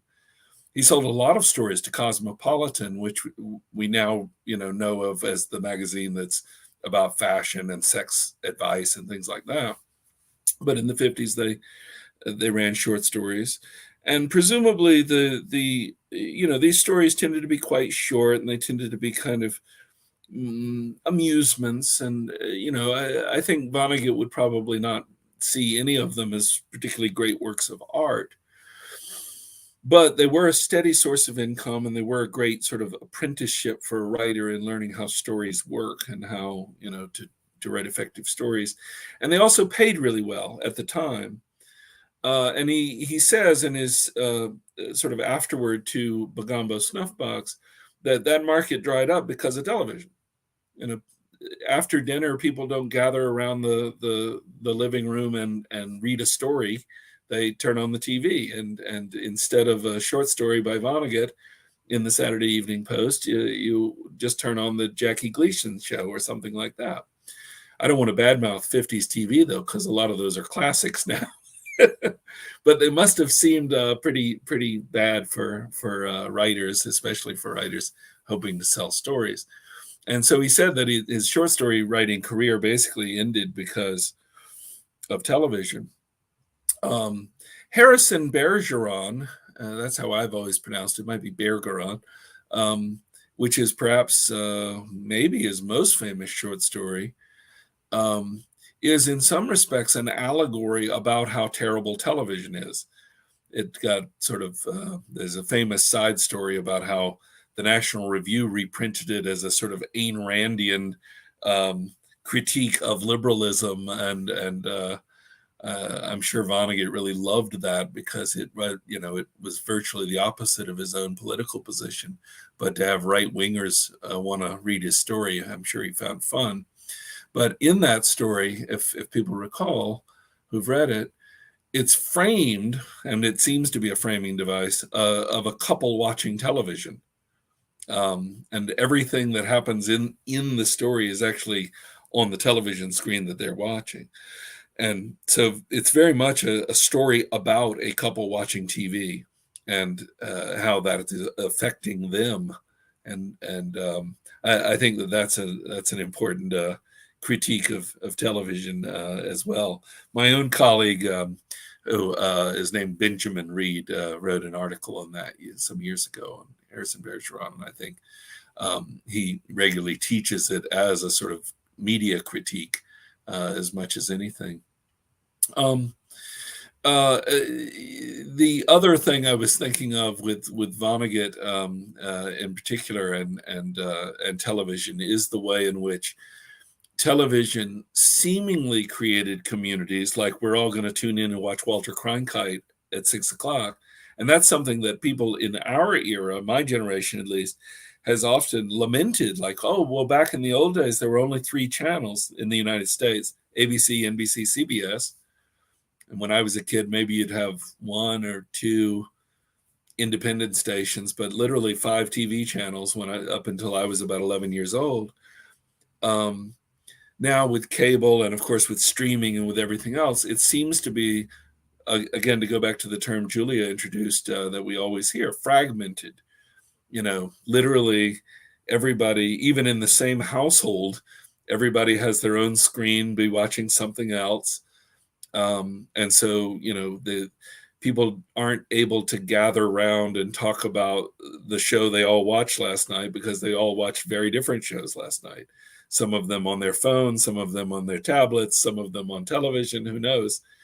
The idea of, I read an article not long ago that was talking about whether or not Game of Thrones, of all things, might have been the last water cooler show, the last show that had enough of an audience, enough of a diverse audience that, people on Monday morning gathering at work would want to talk about what happened to the Khaleesi last night, and that maybe that won't ever happen again. And I don't know if that, if that's true. It certainly was a major cultural phenomenon that as some of you know, I'm also sometimes a Tolkien scholar. And so I can guarantee you that Amazon Prime is hoping that Lord of the Rings, The Rings of Power, this fall will become one of those shows. And there's also, of course, House of the Dragon, a new Targaryen show that HBO is going to launch this fall. So I know the networks are hoping that they'll have plenty of water cooler shows. But it's also true. I mean, whatever show was third in the ratings in 1975, I don't know if that's, the Jeffersons or, Rhoda or something like that. But whatever show finished third still had 20% of the American public with TVs on were watching it. Like, no show is ever going to get more than 1 or 2% now because there's just too many shows to watch. And so there's this weird mix of, almost a nostalgia now for older TV bringing the country together, and now TV or media more generally making us ever more isolated in our own little groups. And since I mentioned Game of Thrones and Tolkien, I might add that one of the features that I'm not prepared to discuss because I'm not an expert in, I'm just mentioning it as a sort of amateur curmudgeon. I'm sorry, I'm a professional curmudgeon who has an amateur interest in these things.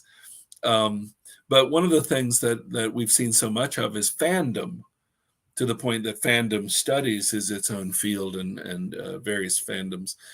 And that may, again, go back to the way in which individuals brand themselves and see themselves as this kind of fan versus that kind of fan. I know our friend and colleague, Jerry Canavan, another student of Jameson's, we form the Fred heads, as they've been called, form a wonderful network of former students and fans of Frederick Jameson. But Jerry Canavan, who's a science fiction expert, I'm sure many of you guys know, teaches at Marquette University, had a piece a couple of years ago that I cited, just a news article really, but he mentioned this almost in passing, and it blew my mind that in the 1990s, the 20 biggest grossing films in the United States included no sequels. None that were in a franchise. The top 20 films were all individual films, except for, I guess, the newest of the Star Wars prequels came out at the end of the 90s, 1999, I think. And so that, of course, was part of the Star Wars universe. But, the number one movie was Titanic, and it had other movies, I guess, that were big hit movies. And then he pointed out that between 2010 and 2020, or that decade, none of the top 20 movies were non-sequels or non-parts of a franchise. They were part of the Marvel universe, part of the Star Wars universe, something like that. I think that's right. Don't quote me on it. Look up what Jerry wrote, because he'll be right. But it does tell you something. Well, it tells you a million things. I don't want to have too many, put too much emphasis on just one interpretation. Obviously, it tells us a lot about the business of making movies and what kind of big budget movies, will get green lighted. It tells us a lot about the changing nature of the communications laws and of funding for movies. It tells us something about the rise of international markets and the degree to which Hollywood is willing to spend money on films that will do well in China, for example, that maybe they don't think movies like Shakespeare in Love would have done as well in those markets as the Transformers or Star Wars will, and other things too. But one of the things that I wonder about is the degree to which we as consumers kind of want that generic. There's a desire, which may very well be an unconscious desire, for the generic parameters that will give us what we're hoping to get. That's not to say that we're not looking for novelty or originality. I'm not making that kind of old guy complaint. It's just to say that there's, part of what defines a genre is a set of shared conventions that we kind of go into it knowing. And so when I say I like science fiction, other people who like science fiction will know what I mean, because there's a kind of sense of what that does mean. If I say I'm into Star Wars or I'm into the Marvel movies, that too may be along those lines, a kind of comforting aspect, a kind of way of encountering cultural artifacts that makes them all the more enjoyable because we know they're part of this other thing. So that's probably not a great answer to the question. Well, it is. I mean, there are a lot of follow-up comments and questions for that, right? But we don't have enough time for it. I would like to. Well, if we were going out for drinks or coffee later on, I would definitely go on with that conversation. But for now, we have other comments and questions here. The next one is from André. In your talk, you establish a connection between public vigilance and public punishment. How far does Black Mirror try to re-articulate a moral domain based on visibility? That's a terrific question. And really, that would be a really cool article to write if I could throw it back at you and make you write an article. But he would love that. He would love that. Oh, good, Andre. Yeah, he's one of our colleagues in the group. I am looking forward to reading that article. But I mean, one of the things that I have to say, has concerned me about some of these things. And again, I'm an amateur. I'm really ignorant when it comes to a lot of pop culture stuff. I know it doesn't sound like it since I just gave a talk on Black Mirror, but normally I am still a kind of 19th century Americanist by training, getting ready to teach a course this fall on Moby Dick, in fact. But one of the things I think, and I wonder if some of the fandom stuff that I was alluding to, the franchises at the major movie level, at least, it strikes me that there's been a strong return to, if you'll forgive me for putting it this way, which is itself a kind of moralizing way of putting it, but a return to moralizing. That is to say, the somewhat Nietzschean, Foucauldian critique of ethics and of at least a traditional sense of good versus evil has returned with a vengeance. It's not just in the Nietzschean tradition. Phil knows this better than I do, but Jameson and a certain kind of Marxist tradition has always been very skeptical about moralizing, in part on the grounds that it doesn't recognize the degree to which morality itself is ideological and often serving purposes beyond what you may hope that they are serving. But also because of the ruse of history and the dialectical reversal and the fact that what seemed like it was really good now might turn out to be a horrible evil in the fullness of time. And that therefore, because we cannot see the end of all things, we need to be at least a little bit flexible with our judgments about what counts as a good or bad thing in any given moment. That doesn't mean we don't make judgments. It just means we try not to make them on moral grounds. We make them on, say, political grounds, practical grounds. Is this a good thing for us to be trying to do? Well, let's hope so. Let's hope that it works out. The Black Mirror has a number of episodes where I would argue that kind of moralizing comes up. I mentioned the one with the the title of which is now escaping me. I quoted it a couple of times, though. The one with the honeybees that turns out to be, attacking people who said abusive things on Twitter.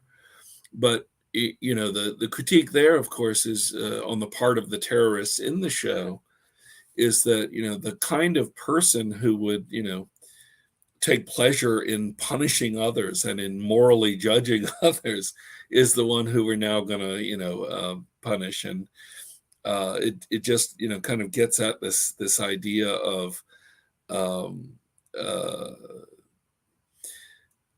morality being the kind of only politics left, that, people have decided you're not better or worse or more effective or less effective or practical or impractical. You're good or you're evil. And we have seen, of course, that really infect political discourse in the United States, where people even using the terms like evil in reference to social policies has become more and more common.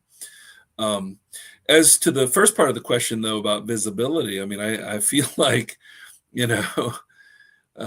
can only speculate what the ghost of Foucault was thinking, since he died in 1984, before so much of this panoptic visibility was technologically possible. For all I know, he'd be taking selfies and really enjoying himself, which would be a particularly interesting Foucauldian response to the visibility.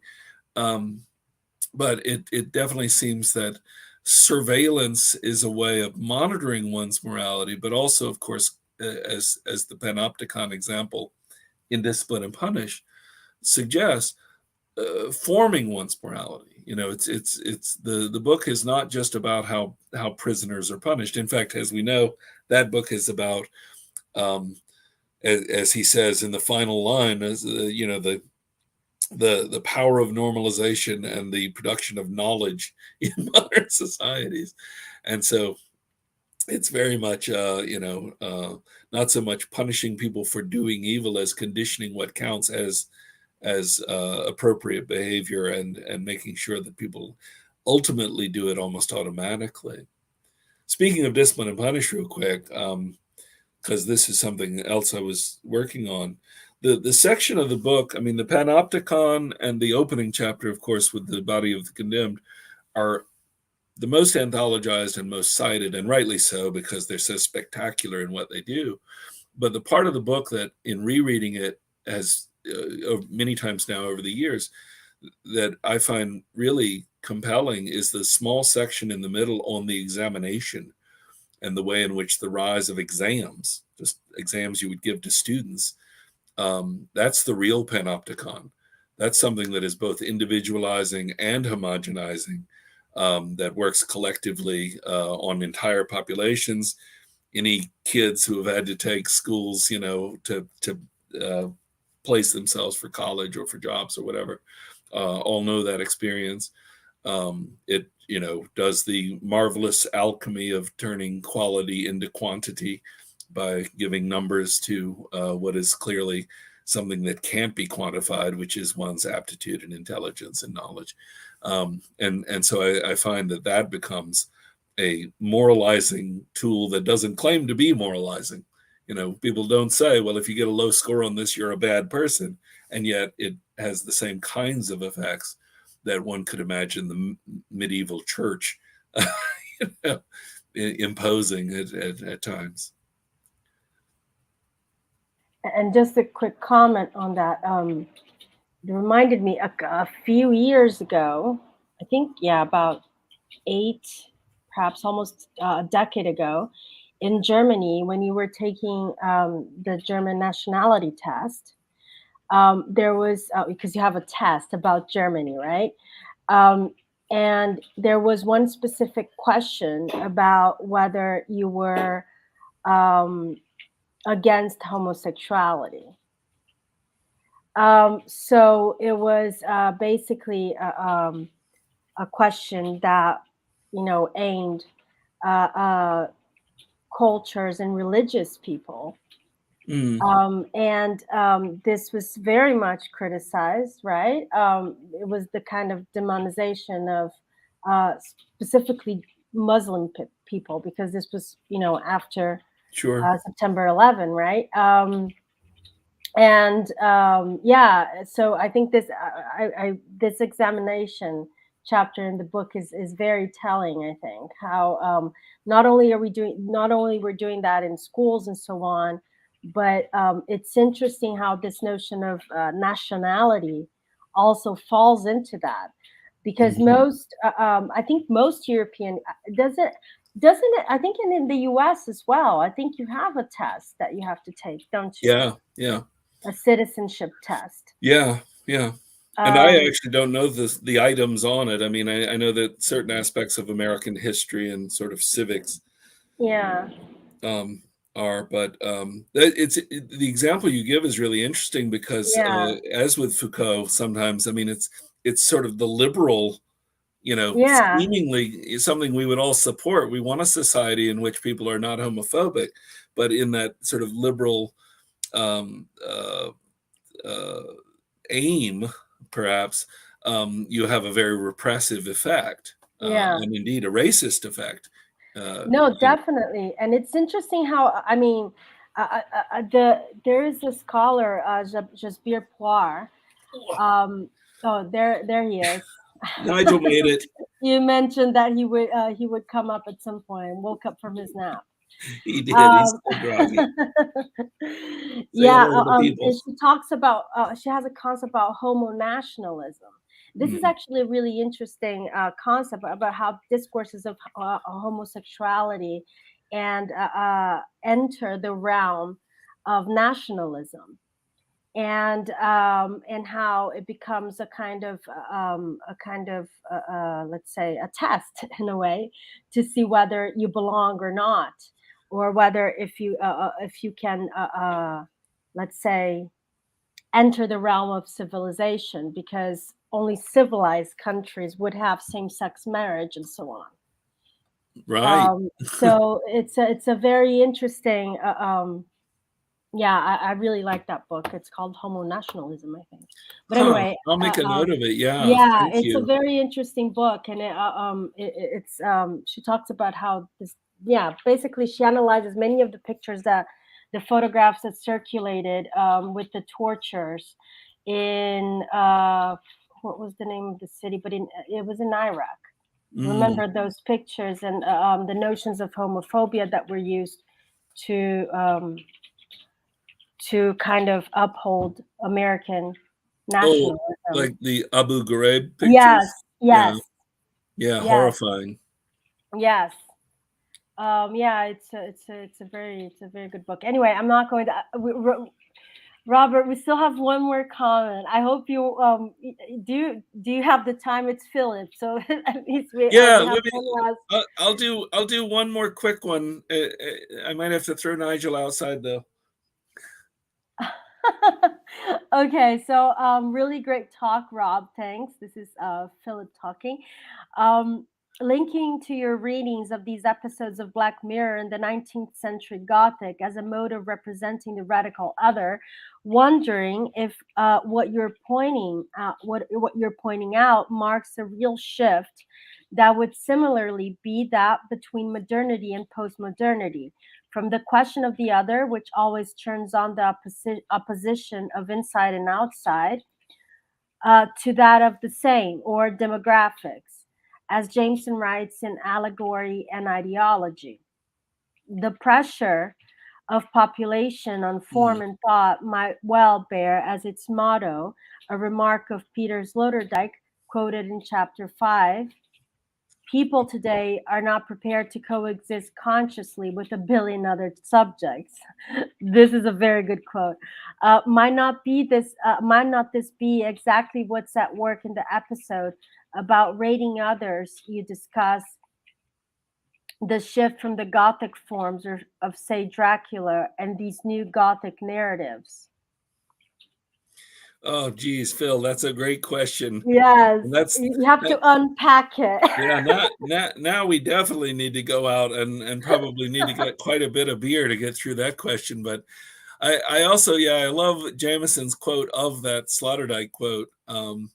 My first thought though is, whether we're prepared to live, in a city of with a billion others, only invites you to think, were we even prepared to live with 10,000 others or something like that, from the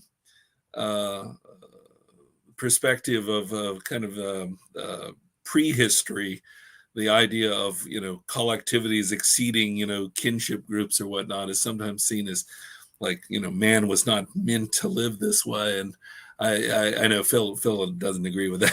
And I don't either.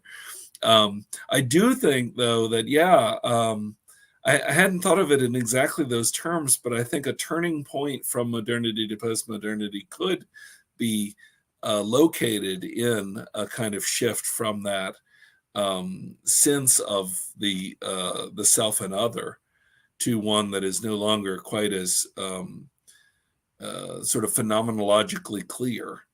And the notion, you don't have the self confronted with the other in a kind of master-slave dialectic so much as you have this sort of hall of mirrors where there's always an almost infinite number of others. That could be a kind of interesting characterization of postmodern, I hesitate to say advance, but a postmodern permutation of the original sort of existentialist confrontation of self versus non-self. So yeah, I think that's like super cool, but I don't have a good, great answer for it. Yeah. Great. I think that's it now. Rob, thank you for so much for this fantastic talk, and for your time, and also for accepting our invitation. Nigel, thank you for paying attention. I mean, I think he only woke up for questions, but you can watch the YouTube video afterwards, whatever you missed of it. That's right. Well, in a conference that involves fantasy, I figure, it's always nice to have a black cat show up. Oh yeah, definitely. To represent the witches, I suppose. Yeah, I think we should, start looking into that. Start bringing, cats into face-to-face conference, on-site conference. So yeah, that that's what we were talking about, the silver lining of remote conferences. Of course, I did see your cat when you were introducing me. She had my backpack. It's very, they have a bed, one of the nice of course things they don't use it. About Zoom is that I do get to see people's cats and dogs a lot more. And sometimes kids. Oh yeah, the kids. We don't have those yet. So.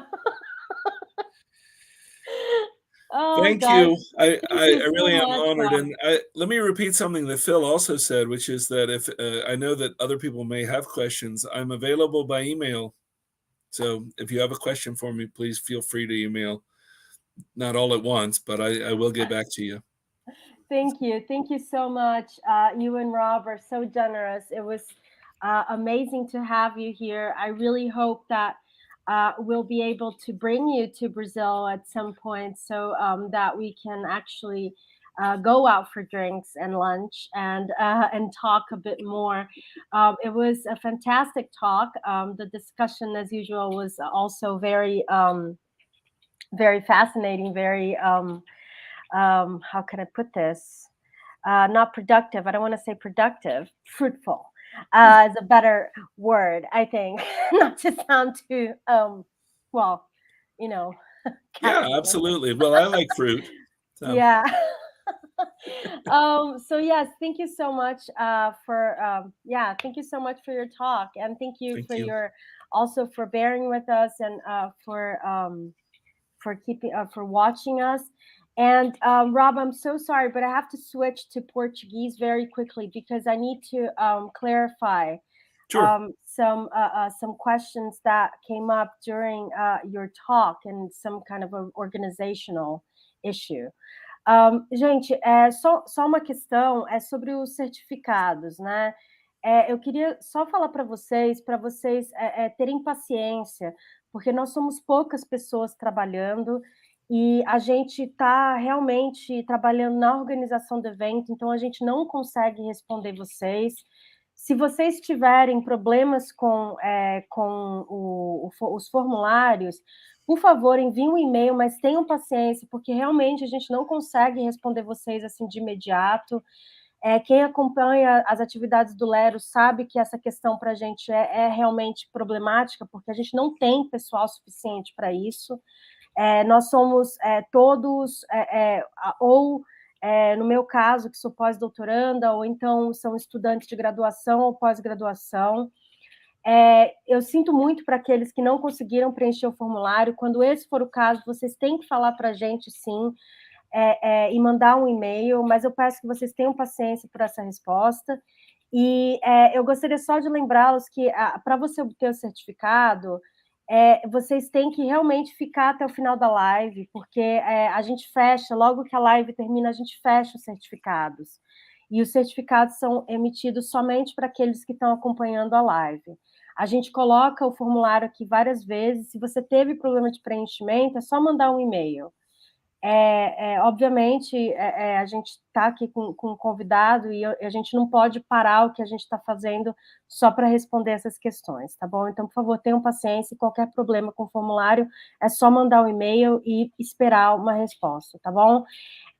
Então, amanhã a gente encerra hoje o segundo dia do nosso evento, e amanhã a gente tem o nosso último dia, na mesa da manhã, às 10 da manhã, a gente tem a mesa, desculpa aqui, a mesa 4, com a professora Fabiana Vilaço, do Instituto Federal de São Paulo, a doutora Fabiana Gomes, da Federal de Alagoas, e o doutor Pedro Sassi, da Federal Fluminense. E mais tarde nós temos uma entrevista com os escritores Edmundo Paes Soldan e Fernanda Trias, com a mediação da Analia Ferreira, que é sobre o imaginário distópico latino-americano. E, por último, temos a conferência de encerramento com a Júlia Whitehead, que é fundadora do museu e da biblioteca Kurt Vonnegut. Então, muito obrigada pela presença de todos, e a gente vê vocês amanhã, viu? Thank you so much, Rob, once again, and thank you for being here and for sharing your thoughts and your latest research. Thank you. Thank you, everyone. My pleasure and my honor. Thank you.